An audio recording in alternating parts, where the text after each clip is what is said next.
ராஜீவ்காந்திக்கும் சோனியா காந்திக்கும் நடந்த காதல் திருமணத்திற்கு சாட்சி கையப்பட்டவர் பழனிபாபு. கனவுல 10 பாப்பானை வெட்டி 3 ரோட்டில் தொங்க விட்டு முழிச்சு பார்க்குற கனவு. அப்படியே பாப்பாலாம் இல்லாமல் போயிட்டா, நாடு சுத்தம் பண்ணிட்டு நம்ம மக்கள்லாம் நல்லா இருக்கிறாங்க. இதுக்கிட்ட மயிரில் அஃபேர் போடுவேன் அப்படின்னு கேட்குறாரு போலீஸை பார்த்துட்டு. கனவு எடுத்து என்னடா அஃபேர் போடுவேன், மயிர் அஃபேர், குத்திய ரத்தம் சரியணும், அதான் நான் விரும்புகிறேன். அதே மாதிரி இறந்தார் புரட்சி தலைவர். என்ன ரைட்டு தொப்பி இங்கே வா ராமச்சந்திரா உட்கார்றா, இவ்வளோதான் பேச்சே. இப்படி தான் டேக்ஸ் கட்ட முடியாதுன்னு இருக்காரு. கோர்ட்டு சுப்ரீம் கோர்ட்டு போனார். ரோடேல எப்படா ரோட் டேக்ஸ் கேட்குறேன், கார் டேக்ஸ் வேணா கட்டுறேன், நல்ல ரோடு போட்டு கொடுத்து ரோட் டேக்ஸ் கட்டுறேன். லூமாக்ஸ் லைட் வச்சுக்கிட்டாரு. நீ மட்டும் தான் வைக்கணுமா, நான் வைக்கக்கூடாதா? அந்த மாதிரி மனப்போக்கம் படுத்தவர். எங்கள்கிட்ட பொருளாதாரம் இல்லை, எங்களை வாடா நாயின்னு பாப்பாங்க கூப்பிட்டான், என்னை வாடா பாயின்னு ஒருத்தன் கூப்பிட்டு கட்டி பிடிச்சான், முத்தம் கொடுத்தான். ஆற தருவனா எங்கள் மார்க்கம் தாண்டா இறக்குமதி செய்யப்படும், நாங்கள் இந்த மண்ணின் மைந்தர்கள்ரா அப்படின்னாரு. நாங்கள் திராவிடர்கள் முன்னாடி ப்ரீ திராவிடர்ஸ் அப்படின்னாரு. கவலையின்றி சுவாசியுங்கள். உலகின் தலை சிறந்த மருத்துவர்கள் உங்களுக்கு சிகிச்சை அளிக்கிறார்கள். நுரையீரல் அறுவை சிகிச்சையில் உலக விகிதத்தை விட அதிக வெற்றி. நீங்கள் புகைப்பிடிக்கும் பழக்கம் உள்ளவரா? ஆண்டுக்கு ஒரு முறை லோ டோஸ் சிடி ஸ்கேனில் பரிசோதித்து உங்களையும் உங்கள் குடும்பத்தாரின் பாதுகாப்பை உறுதி செய்து கொள்ளுங்கள். ரூபாய் 5000 மதிப்புள்ள பரிசோதனை ரூபாய் 2500 மட்டுமே. தங்கம் மருத்துவமனை, நாமக்கல் மற்றும் கான்பூர்.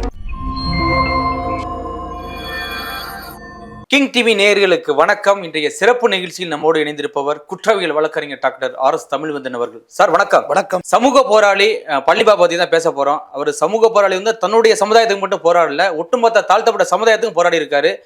நீங்க வருஷம் ஒரு நினைவு எடுத்து போயிட்டு அஞ்சலி சேர்த்துட்டு வரீங்க. நீங்க ஒரு இந்துவா இருந்தாலும், பிறப்பா ஒரு இந்துவா இருந்தாலும் வருஷம் இங்க போய் அஞ்சலி சேர்த்துட்டு வரீங்க. யார் இந்த பழனிபாபா? நானும் பிறப்பால் இந்து, ஒரு பிறப்பால் இஸ்லாம், அவ்வளோதானே. என்னோட சகோதரன், அவரோட சகோதரன் நான், அவ்வளோதான். பழனிபாபா அப்படின்றவர் ஒரு இனத்துக்காகவே, ஒரு மதத்துக்காகவே ஒரு சின்ன அடையாளம் கிடையாது. அவர் ஒட்டுமொத்த மனித குலத்திற்கே ஆனால் ஒரு பெரிய மாணிக்கம் அவர். பட் நம்ம காக்க தவறிய நிறையா பொக்கிஷங்கள்ல அவர் ஒருத்தர். நம்ம காக்க தவறிடுவோம். வெள்ளைக்காரன் மகாத்மா காந்தியை உயிரோட தான் வச்சுருந்தான், அவன் கொல்லவே இல்லை. சுதந்திரம் அடைஞ்சதில்லை நம்ம நாடு. அதுக்கு பிறகு தான் மகாத்மா காந்தி செத்தார். அவர் யாருமே எதுவுமே பண்ணவே இல்லை. அதனால் எதுக்கு சொல்ல வந்தேன், இதெல்லாம் சுதந்திர காலகட்டங்களில் போராடிய சுதந்திர போராட்ட தியாகிகள் எல்லாருமே ஆஃப்டர் ஃப்ரீடம் சாப்பாட்டுக்கு வழி இல்லாமல் ரொம்ப சிரமப்பட்டு செத்துருக்காங்க. பென்ஷனுக்கு வழி இல்லாமல் அதுக்கு முன்னாடி சுதந்திர போராடவுள்ள அவங்க நல்லா தான் இருந்தாங்க. வ.உ.சி. சிதம்பரனார் இருக்கார்ல, அவர் கப்பலோட்டிய தமிழன். ஆமாம், கப்பலோட்டிய தமிழன். அன்னைக்கே ஒரு கப்பல் வாங்குற வக்கீல் அவர். அன்னைக்கே அவரும் ஒரு காரணம் நான் வக்கீலானதுக்கு. ஆமாம், நிறைய பேர் இருக்காங்க நான் வக்கீலா ஏன் ஆனன்னு. அவர் ஒரு வெள்ளைக்காரனுக்கு எதிராக கப்பல் வாங்கி விட முடிஞ்சிருக்கு, சுதேசி கப்பல். நீ என்னடா கப்பல் நான் வாங்குறேன்னு அன்றைக்கே ஷேர் வெளியிட்டிருக்காரு. இவரோட சொந்த சொத்தை விற்றுருக்காரு. எல்லாத்தையும் இந்த மக்கள் வெள்ளைக்காரனை கொடுத்துட்டு ஜெயிலேருந்து வெளியில் வரக்குள்ள அவர் அழைக்கிறதுக்கு யாருமே இல்லை. அவரோட கணக்கு புள்ள வந்திருக்காரு. இன்னொருத்தர் ஒரு இருட்டில் ஒரு போர்வை பற்றிட்டு ஒருத்தர் இருந்திருக்காரு. அப்போ கேட்குறாரு, பிள்ளைவாள் இந்த மக்களுக்கு நன்றியே இல்லை அப்படின்னு. அப்படியெல்லாம் ஒன்றும் இல்லை, நம்ம நான் அழைக்க வரோன்னா நான் ஜெயிலை விட்டு வெளில வந்தேன் அப்படின்ட்டுருக்காரு. அந்த இருட்டிலேருந்து ஒரு குரல், பிள்ளைவாள் அப்படின்னு. யார் அப்படின்னு. நான் தான் உங்கள் சிவம் அப்படின்னு. சுப்பிரமணிய சிவம், வாங்க சிவம் அப்படின்னு. பிள்ளைவாள் கிட்டே வராதுங்க, எனக்கு தொழுநோய் இருக்கிறது, தங்களையும் பற்றி கொள்ளும். ஜெயிலில் அவர் கொடுத்த உணவுலையும் மெடிசன்லையும் தொழுநோய் ஆகிட்டார், வெள்ளைக்காரன் கொடுத்ததில்ல. கிட்டே வராதிங்க, உங்களையும் பறிக்கிட்டோம், அப்படி பற்றிடும் அப்படின்னு. அப்படியே ஒரு ஜீரணிக்க முடியாமல், என் நண்பா உன்னை தொற்றிய தொழில் என்னையும் பற்றட்டும்னு கட்டி பிடிச்சார் இறக்கி. வேற சுப்பிரமணிய சிவத்தை எதுக்கு சொல்ல வந்தேன்னா, நம்ம நாட்டுடைய ஒரு சாபக்கேடு இந்த விஷயங்கள்லாம். பழனிபாபாவுடைய மரணம்லாம் அதுதான். பழனிபாபா எனக்கு அவர் ஒரு 12-13 வருஷமாக, ஒரு 15 வருஷத்துக்குள்ளே தான் தெரியும். அதுக்கு முன்னே எனக்கு அவர் தெரியாது. அது ஒரு நண்பர் மூலயமா, ஒரு கம்யூனிஸ்ட் தோழர் ஒருத்தர் மூலயமா எனக்கு அவரை பற்றியான காணொலிகள் தான். இப்போ காரில் கேசட்டாக போட்டு கேட்குறது. ஆமாம், இந்த அளவுக்குலாம் இல்லை, நீ பரவாயில்ல, எல்லாத்தையும் எழுதிட்டாங்க. அதுமாரி எல்லாத்தையும் நானும் ஆவணப்படுத்துறதுக்கு காரணம் பழனிபாபா தான். அவர் எல்லாத்தையும் வீடியோவை ஆக்குனார். பழனிபாபா ஒரு வாட்டி சொல்கிறாரு, நான் இறந்த பிறகு நான் என்றிருந்தாலும் படுகொலை செய்யப்படுவது உறுதினார். எவ்வளோ பெரிய தீர்க்கதரிசி. நான் ஒரு காஃபீர் கையால் படுகொலை செய்யப்படுவது உறுதி, அதை தான் நான் விரும்புகிறேன். குத்திய ரத்தம் சரியணும், அதான் நான் விரும்புகிறேனார். அதே மாதிரி இறந்தார். தீர்க்கதரிசி அவர் சொன்னார், நான் இறந்த பிறகு என் எலும்புகளை இளைஞர்கள் தேடி எண்ணி எடுப்பார்கள்னு. எத்தனை இளைஞர்கள் எடுத்தாரோ அந்த இளைஞர்களில் நானும் ஒருத்தன். யார் இந்த பழனிபாபான்னு அவ்வளோ தேடி அவர் ஆராய்ச்சி பண்ணி உள்ளே போனேன். 1950ஆம் ஆண்டு ஒரு பெரிய செல்வ சீமாட்டி வீட்டில் பிறந்தவர் பழனி பாபா. பிறந்ததெல்லாம் ஊட்டி உதகமண்டலம். இவரோட அம்மா ஊர் வந்து பார்த்தீங்கன்னா பழனிக்கு பக்கத்தில் ஆயக்குடி. திண்டுக்கல் டு பழனி டுவர்ட்ஸ் ஒட்டச்சத்திரம் தாண்டி போயிட்டே இருக்கீங்கன்னா லெஃப்ட் ஹேண்ட் சைடு பார்த்துட்டே போனால் ஆயக்குடி வரும். புது ஆயக்குடி. புது ஆயக்குடி தான் ஒரு லெஃப்ட்டில் இருக்குது. அதில் வந்து ஒரு சின்னதாக இருக்கும். மற்ற நாட்களில் சாவி இருக்காது நீங்கள் உள்ளே போகிறதுக்கு. அங்கே போனாலே மற்றவங்களாம் நம்மளை ஒரு மாதிரி பார்ப்பாங்க, வேறு என்னமோ ஏதோ ஒன்று அது போலீஸ் ஐஏஎஸோட பயம் இந்த மாதிரி இருக்கும். அவர் ஒரு தீவிரவாதி போல் ஒன்று சித்தரிச்சிட்டாங்கட்ட. அவர் தேசியவாதி, தீவிரவாதி கிடையாது. எப்போ போனாலும் நீங்கள் ஆனால் பூதுபத்தி வச்சு கூட கொளுத்திட்டு போகலாம். அவங்களை யாரும் இது கேட்க போகிறது கிடையாது. பழனி பாபா போட்டு புகைப்படம்லாம் எடுத்துக்கலாம். அப்போ அவர் அந்த இங்கேருந்து அவர் கட்டி கொடுக்குறாங்க எங்கே அவங்க அம்மாவை, எங்கே ஊட்டியில். அங்கே தான் படிக்கிறாரு கான்வென்ட். இங்கிலீஷெல்லாம் இங்கே பேசுகிறதுக்கெல்லாம் ஆள் கிடையாது. இங்கே பேசுகிறாங்களே எல்லாம் இங்கிலீஷே இல்லை. அவர் பேசுகிறதா இங்கிலீஷு. அப்படிப்பட்ட ஆங்கிலம் பேசின ஒரு மனிதர். அவங்க அப்பா இறந்து போகிறாரு. மறுபடியும் அவங்க அம்மா இங்கே வந்துடுறாங்க. கம்பேக் இங்கே ஆயாக்குடி வந்துடுறாங்க. மாமாவோட வளர்ப்பில் தான் வளர்றாரு. இங்கே இருக்காங்க. அப்படியே இருக்கக்குள்ள லண்டன் போகிற வாய்ப்புகள் கிடைக்குது. சட்டம் பயில வாய்ப்பு கிடைக்குது. கான்டாக்ட், அவ்வளோ கான்டாக்ட் பழனி பாபாவுக்கு. நான் ஒரு விஷயம் சொன்னேன், நம்புவீங்களா? ராஜீவ்காந்திக்கும் சோனியா காந்திக்கும் நடந்த காதல் திருமணத்திற்கு சாட்சி கையொப்பமிட்டவர் பழனி பாபா. அப்போ அவர் எவ்வளோ கான்டாக்ட் இருந்திருக்கணும். இந்திரா காந்தி டேட்டா போய் பார்ப்பறாங்களா? அப்பாயின்மெண்ட் இல்லாம அந்த கல்யாணத்தில் தான் இந்திரா காந்தி இவர் மேலே கோபமானது. அதில் தான் வெளியே வர்றாரு. ஓ, இந்திரா காந்திக்கு அது ஏதோ ஒரு உடன்பாடு இல்லை. ஆனால் அதற்கு முன்னாடி டேட்டா போய் இந்திரா காந்தி அப்பாயின்மெண்ட் இல்லாம போய் பார்ப்பாரு. ஏங்க எதுவுமே இல்லை, இல்லை கடை போய் பார்க்கக்கூடிய ஒரு மனிதருங்க அவர். இப்போ எம்ஜிஆரை வந்து எல்லாரும் எப்படி கூப்பிட்றாங்க, புரட்சி தலைவர் என்னென்னமோ ரைட்டு, தொப்பி இங்கே வா ராமச்சந்திரா உட்கார்றா, இவ்வளோதான் பேச்சு. அப்படி தான் யாரையும் மரியாதை கொடுத்து பேசுறதில்ல. அந்த கூலர்ஸு, இப்போ நானும் நிறையா அவரை ஃபாலோ பண்ணுவோம். கூலர்ஸ் எல்லாம் எனக்கு பிடிக்கும் போட்டுக்கிறது. அவர் இப்படி தான் பேசுவார். ராமச்சந்திரா என்னடா இப்படி, என்னடா இது அப்படின்னு. அரசியல் அவர் அந்த அளவுக்கு, கலைஞரோட அந்த அளவுக்கு நெருக்கம். இல்லை ஒரு நாள் ஒருவேளை அதனாலே சார்ஜோட நுழைய கூட போட்டுருப்பாரா கேஸு திரு ராமச்சந்திரன் அவர்கள்? எம்ஜிஆர் அவர்கள் இந்தியாவில் முதல்ல நேஷனல் செக்யூரிட்டி ஆக்ட் கொண்டு வர்றாங்க. தமிழில் தேசிய பாதுகாப்பு சட்டம். அதை முதல்ல வாங்கிட்டு வந்தது எம்ஜிஆர் தான். மற்ற மாநிலம்லாம் புறக்கணிச்சான். இது வேணாம், அது ஆபத்து, இது டேஞ்சராதுன்னு. இப்போ எம்ஜிஆர் வந்து பழனி பாபா மேலே போட்டுக்கிறாரு. என்ன சேவை போட்டோன்னே பழனி பாபா சொன்னார், அது இவனுக்கு ஒன்றும் தெரியாது, தெரியாமல் புட்டா போயில போட்டு போகணும்னு எனக்கு தெரியும், நான் கோர்ட்டில் பார்த்துக்கிறேன். சுப்ரீம் கோர்ட்டு பொடி பொடி ஆகி போச்சு. ஒரு சட்டம் ஒன்று வந்துச்சுன்னா அது சட்டமன்றத்தில் ஏற்றணும், அதை ஏகமானதாக நிறைவேற்றணும், அதெல்லாம் அப்புறம் அதுவும் விடுதலை ஆகி போச்சு. அப்புறம் அப்போ வந்து கலைஞர் வந்து அரை பக்க அளவில் முரசொலியில் கண்டனம் தெரிவிச்சிருந்தார். பழனி பாபா கைது வந்து ஜனநாயக படுகொலை அப்படின்னு சும்மா சொல்லக்கூடாது. அதுபோல் பார்த்தீங்கன்னா செக்ரட்டரியேட்டுக்குள்ளே நுழையக்கூடாதுன்னு பழனி பாபாவுக்கு எம்ஜிஆர் உத்தரவு போட்டார். காரணம் என்னென்னா, இப்போ ஆர்டிஐ தகவல் அறிவு உரிமை சட்டம், ரைட் டு இன்ஃபர்மேஷன் ஆக்ட், அப்போ அது கிடையாது. நேராக போய் தகவலை பூரா எடுத்து எல்லாமே எவிடன்ஸ் தாங்க. அவர் பேசுனது எல்லாமே ஆவணங்கள் தான். இப்போ சேலம் அவ்வளோதானே உங்களுக்கு தெரியும், ஏற்காடு இருக்குது. நான் அங்கே தான் படித்தேன், ஏற்காடு பக்கத்தில் தான். கீழே உயிரியல் பூங்கான ஒரு ரோடு பிரியும், கோரிமேடுங்கிற இடத்துலேருந்து. அங்கே இருந்து லா காலேஜ். அங்கே செட்டிச்சாவடின்னு உள்ள ஒரு 8 கிலோமீட்டரில் ஒரு வில்லேஜ் இருக்குது. செட்டிச்சாவடியில் மைன்ஸ் திருடானோன்னு பழனி பாபா பேசியிருக்காருங்க. 86 கோடிக்கணக்கில் இன்றைக்கும் மைன்ஸ் அங்கே திருட போகிறது.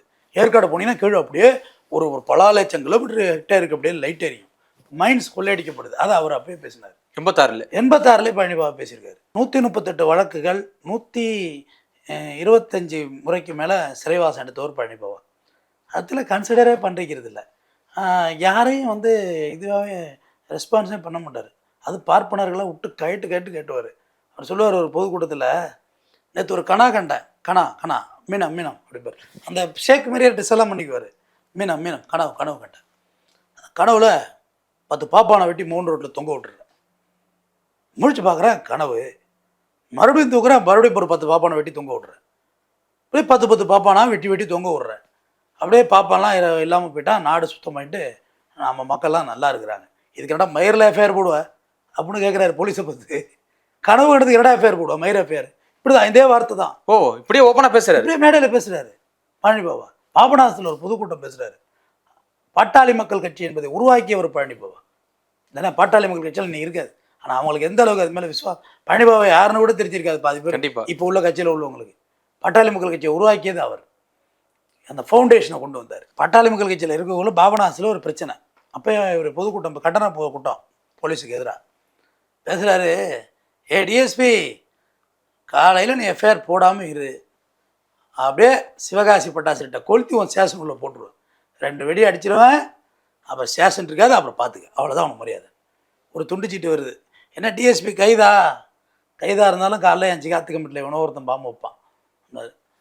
காலையில் முதல் தகவல் வரைக்கும் பதிவு செய்யப்படும் எஃப்ஐஆர் போடப்படுகிறது, உரையை முடிக்க ஒன்று. அவன் நல்லவன்டா, அவன் எஃப்ஐஆர் போட்டுருவான். இதுதான் ஸ்பீச் டிஎஸ்பி. அவன் நல்லவன்டா, எஃப்ஐஆர் போட்டுருவான், நான் இங்கே தான் எதிர்த்த லாட்ஜில் தங்கியிருக்கேன், அப்படி எஃப்ஐஆர் போடலன்னா நடக்கும் அப்படின்னு. அந்த அளவுக்கு பிரேவான ஆள், எதை பற்றியும் பயந்ததே கிடையாது, ஜெயிலில் கவலைப்பட்டும் கிடையாது. இல்லை அவர் எப்படி சொல்கிறது, அவர் அர்ப்பணிச்சார் தானே, கல்யாணம் பண்ணிக்கல.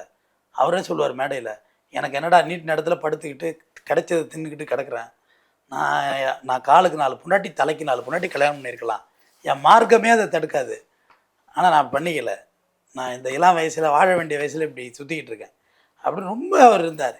என் தங்கச்சி நாளைக்கு நேரில் வந்தாலும் எனக்கு அடையாளம் தெரியாது. 22 வருஷம் ஆகிட்டு என் தங்கச்சியை பார்த்து எனக்கு அடையாளம் தெரியாது தங்கச்சின்னு.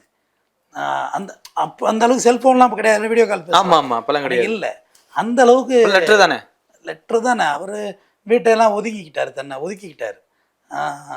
எனக்கு இருக்க வசதிக்கு நான் என்ன ஒன்றும் பண்ணலான்டா, நான் ஏன்டா அதை உங்கள்கிட்ட கிடந்து. நான் பள்ளிப்பாவுக்கு சிறையில் நிறைய மெடிசன் கொஞ்சம் இன்ஃபெக்ஷன்லாம் ஆனதில் உணவு சாப்பிட முடியாது அவரால். லிக்யூடா ஜூஸ் லிக்யூட் ஐட்டம் மட்டும் தான் செரிக்கும், இல்லைன்னா செரிக்காதவர். ஆள் ரொம்ப லீனாக தான் இருப்பார், ஆனால் கொஞ்சம் கூட பயந்ததில்லை. துப்பாக்கி, லோமேக்ஸ் லைட்டு, டேக்ஸ் கட்ட முடியாதுன்னு இருக்காரு. சுப்ரீம் கோர்ட்டு போனார். ரோடேல எப்படா ரோட் டேக்ஸ் கேட்குறேன், கார் டேக்ஸ் வேணால் கட்டுறேன், நல்ல ரோடு போட்டு கொடுத்து ரோட் டேக்ஸ் கட்டுறேன். அப்படியே லோமேக்ஸ் லைட் வச்சுக்கிட்டாரு. நீ மட்டும் தான் வைக்கணுமா, நான் வைக்கக்கூடாதா? அந்த மாதிரி மனப்போக்கம் எடுத்தவர். கடைசியாக அவர் ரோட் டேக்ஸ் இல்லாமல் தான் ஒரு வண்டி இருந்துச்சு. இந்தியன் கவர்னர் வண்டி ஒன்று, இவர் வண்டி ரோட் டேக்ஸ் இல்லை, எலிசபெத் மகாராணி வண்டி ஒன்று, ரோட் டேக்ஸ் கட்ட முடியாதுன்னாரு. அந்த மாதிரியான இவரோட போராட்டங்கள்லாம் அந்த மாதிரியானது. இவரை வேணா நினச்சிட்டு இருப்பீங்க, இவர் ஒரு முஸ்லீம் அப்படின்னு சொல்லுவார். கிடையாது, அவர் தான் சொன்னார். நமக்கே அந்த புரிதல் பழனிபாபாவை சந்தித்த பிறகு தாங்க இருந்துச்சு. அவர் சந்தித்ததுன்னா அவர் சந்தித்தது மீன்ஸ் அவரோட கொள்கைகளை பார்த்ததுக்கு அப்புறம் தான். இங்கே உள்ள இஸ்லாமியர்கள் நாங்கள் ஆப்கானிஸ்தான்லேருந்து பாகிஸ்தான்லேருந்து வந்தவங்க கிடையாதுடா. நாங்கள் இங்கேயே பல்லர்களாகவும் பறையர்களாகவும் சக்கிலியர்களாகவும் நாடார்களாகவும் தேவர்களாகவும் கோணார்களாகவும் வன்னியர்களாகவும் இருந்தவங்க தான்டா. எங்கள்கிட்ட பொருளாதாரம் இல்லை, எங்களை வாடா நாயின்னு பாப்பாங்க கூப்பிட்டான், என்னை வாடா பாயின்னு ஒருத்தன் கூப்பிட்டு கட்டி பிடிச்சான், முத்தம் கொடுத்தான், ஆற தருவனா. எங்கள் மார்க்கம் தாண்டா இறக்குமதி செய்யப்பட்டது, நாங்கள் இந்த மண்ணின் மைந்தர்கள்ரா அப்படின்னாரு. நாங்கள் திராவிடர்களுக்கு முன்னாடி ப்ரீ திராவிடர்ஸ் அப்படின்னாரு. திராவிடர்கள் இல்லைடா, அதுக்கு முன்னாடியே நாங்கள் இருந்தவங்கடா அப்படின்னாரு. கைபர் போலம் கணவாய் நீதான்டா வந்தா, நாங்கள் எங்கே இருந்தா வந்தோம், நாங்கள் இங்கே தான்டா இருந்தோம் அப்படிங்கிறத ரொம்ப ஆழமாக சொன்னார்.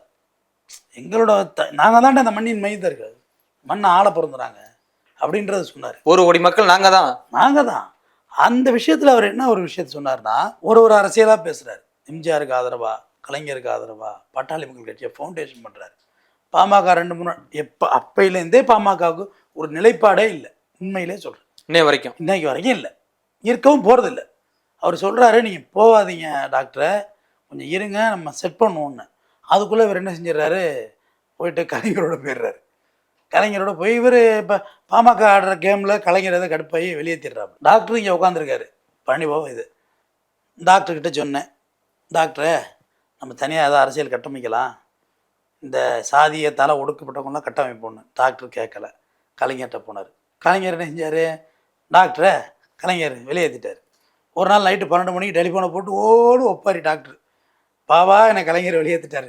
நான் தான் சொன்னனே அங்கே போவாதுன்னு, நீ ஏன் போன, சரி வா சேர்த்துக்கிறேன், நம்ம வர்றவங்கள சேர்த்துப்போம், நம்ம யாரையும் போகணும்னு சொல்லலை, வந்தால் சேர்த்துப்போம். டாக்டர் வந்துட்டார், உட்கார வச்சு மேடையிலே வச்சு பங்கம் பண்ணவர். பழனிபாபா ஓப்பனாக அடிக்கிறார், ஓப்பன் டாக்கு தான். எல்லாரும் மறைமுகமாக எதுவும் பேசுறது கிடையாது. ஒரு வாட்டி வழக்கு போட்டார் பழனிபாபா மேலே, என்ன வாடா போடான்னு பேசுகிறாரு பாபான்னு.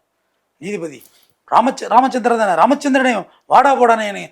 ஆமாம் நீதிபதி ஐயா, அவன் தான் என்றும் 16ங்கிறான், எனக்கு வயசு 26, அதனால என்னோட சின்ன பையன் தானே அவன்.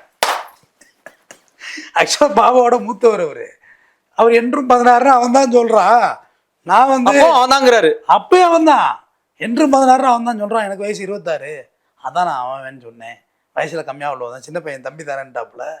அப்புறம் ஒரு வாட்டி இந்திரா காந்தி சுட்டது சரிதான்ட்டாப்புல. புதுக்கோட்டையில் ஜட்ஜி கடுப்பாயி, என்ன சொல்லக்கூடாதுல்ல அதுமாரி. ஆமாம், அவங்க பிரதமரில் பாவா இந்திரா காந்தியை சுட்டது ஆக்சுவலாக அவர் பேர் பாவா கிடையாது, அகமது அலி தான் அவர் பேர்.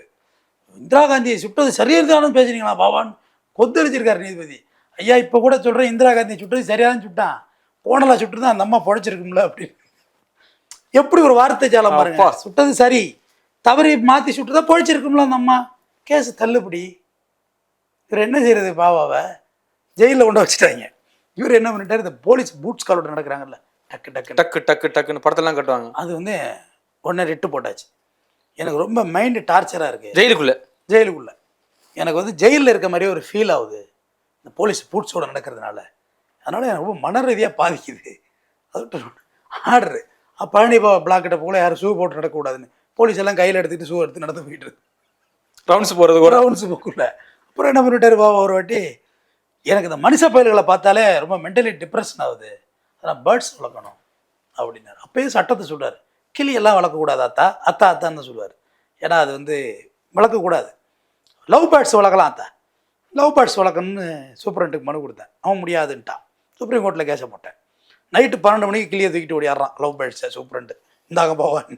அப்புறம் பார்த்தா ஜெயிலில் இருக்க பூனைகள் அந்த பறவைகளை பிடிச்சி அப்புறம் நம்ம பயில்கிட்ட சொல்லி பாக்ஸ் அடிக்க சொன்னேன். அவன் அடித்தான் பாரு, மவுத்தாவை இருக்க கொண்டு அடக்கிற பாக்ஸ் மாதிரி அடித்தான் 6 அடி உயரத்தில்.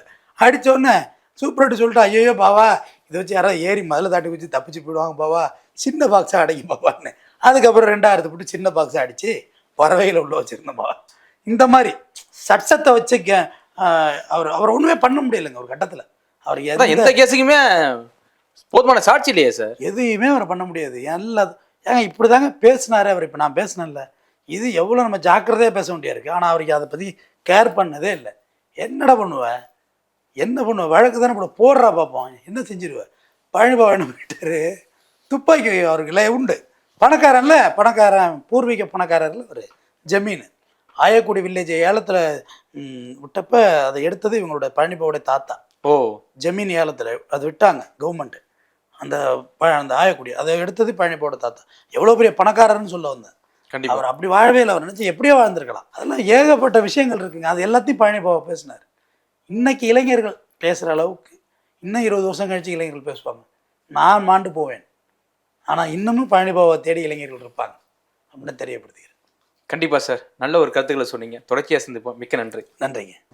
கவலையின்றி சுவாசியுங்கள். உலகின் தலை சிறந்த மருத்துவர்கள் உங்களுக்கு சிகிச்சை அளிக்கிறார்கள். நுரையீரல் அறுவை சிகிச்சையில் உலக விகிதத்தை விட அதிக வெற்றி. நீங்கள் புகைப்பிடிக்கும் பழக்கம் உள்ளவரா? ஆண்டுக்கு ஒரு முறை லோ டோஸ் சிடி ஸ்கேனில் பரிசோதித்து உங்களையும் உங்கள் குடும்பத்தாரின் பாதுகாப்பை உறுதி செய்து கொள்ளுங்கள். ரூபாய் 5000 மதிப்புள்ள பரிசோதனை ரூபாய் 2500 மட்டுமே. தங்கம் மருத்துவமனை, நாமக்கல் மற்றும் கான்பூர்.